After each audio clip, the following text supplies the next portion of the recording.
We are going to have Shae Hadden and Andrew Mackey, who will be sharing their insights on aging in our society. Shae is committed to bringing generations together to promote peace, environmental sustainability, and the well-being of people of all ages. In her view, everyone has the potential to be a leader at any age. And the epitome of leadership is being wisdom in action.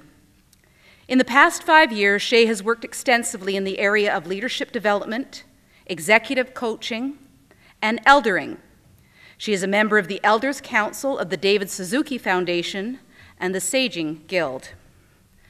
Joining her is Andrew Mackey, who is committed to transforming how we relate to each other and the planet in ways that reflect awareness and understanding of our interdependence and our shared experience of life.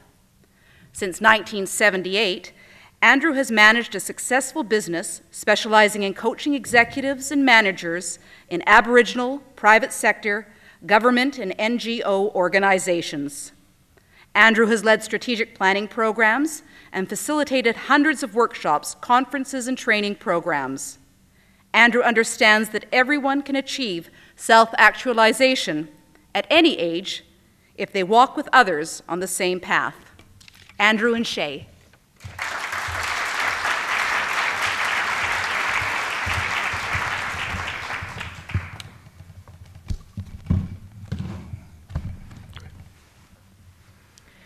Robert Frost said, "Two roads diverged in a yellow wood, and I took the one less traveled by, and that has made all the difference."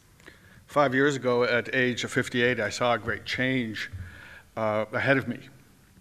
And I found there was only one road that I could follow, and that was a road to retirement, physical decline, isolation, and vulnerability. I knew that around the corner, the road went downhill. I didn't get what my friends were talking about when they were saying retirement was like looking at a fork in the road, until I looked in the mirror one day and I saw an old, sick woman staring back at me. I didn't feel old inside. My body was taking one road, and I was wanting to take another one. When we're faced with a challenge, we often try to fix things. We do whatever it takes to preserve our lifestyle. We stay on the fast track as long as it's possible, and then focus on making ourselves comfortable for the downhill ride. But that doesn't make the ride any easier. Thoughts of being unable to function physically, of losing my friends and family, my home, my livelihood, were with me every day. But I just kept on keeping on. I didn't share my concerns with others.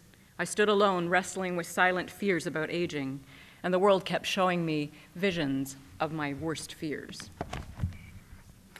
My experience was different. I noticed I was living with regrets about the things I hadn't done and resentments towards people who I felt had harmed me. Somehow along the way, I had reached my peak, and it was becoming easier to be a spectator, sitting on the sidelines, watching others charge ahead. I was learning that we don't have control, and we can't know what will happen in the future. We don't know if we'll have to deal with disease or disability, or if we'll run out of money and be unable to take care of ourselves. No matter how much we plan and prepare, we really don't know what lies ahead for us. This wasn't the golden life portrayed in the glossy retirement brochures and magazines. The question was, and one I was focused on, how am I going to survive as best I can until the end? And so, sometimes we resign ourselves to a life that we had never anticipated. We despair, we lose hope, we may even give up. This is exactly how Tim Hefferman felt when he took this portrait of himself. And this is exactly how I felt when the medical establishment had no answers to my challenges. I began to ask myself, do I want to live into a story that's all about decline, dependency, and despair? Or do I want to embrace my mortality and live fully with whatever time I have left? Is this the beginning of the end, or is it the end of the beginning? So the question is it possible to enjoy the whole journey? When we were younger, the road ahead was full of possibilities, and then we became adults with obligations. Now we are healthier and will live longer than any previous generation, 25 to 30 years longer. Can we create new possibilities? New possibilities for growing older beckon us to follow the road less traveled, to become an elder, someone with a clear purpose in later life, someone who's committed to their communities and to future generations. Elders speak their mind unlimited by convention or the status quo. They honor their word, and they point out when others don't honor theirs. And elders listen for what's needed and wanted in the world. They share their perspective in a way that contributes to others, and they are valued for this perspective and recognized as wise women and men. Elders master a new way of relating to themselves and other people, the circumstances of their lives, and to time. They accept the responsibility for their health along with the inevitability of death. This frees them up to create new possibilities and be more of a contribution to those around them. Elders know that who they are is more important than how old they are. They give people the space to be exactly as they are while allowing them to choose new behaviors. They love and are loved, and they are grateful for every moment they have. Elders stay open to learning in every situation and every relationship. They welcome diverse experiences and perspectives, and they are trusted teachers and guides to younger generations about what it is to be a human being.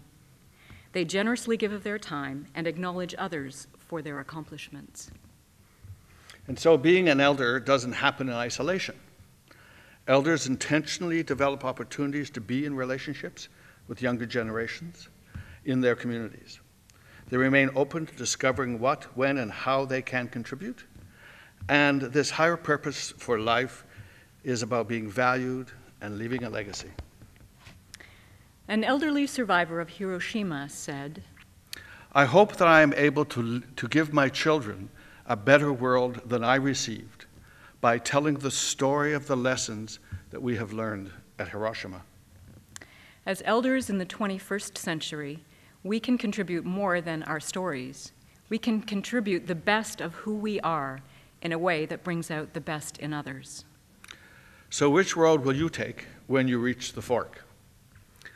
What we know is that you won't be alone if you choose the high road, the road less traveled by. And so, thank you for spending 6 minutes growing older and wiser with us.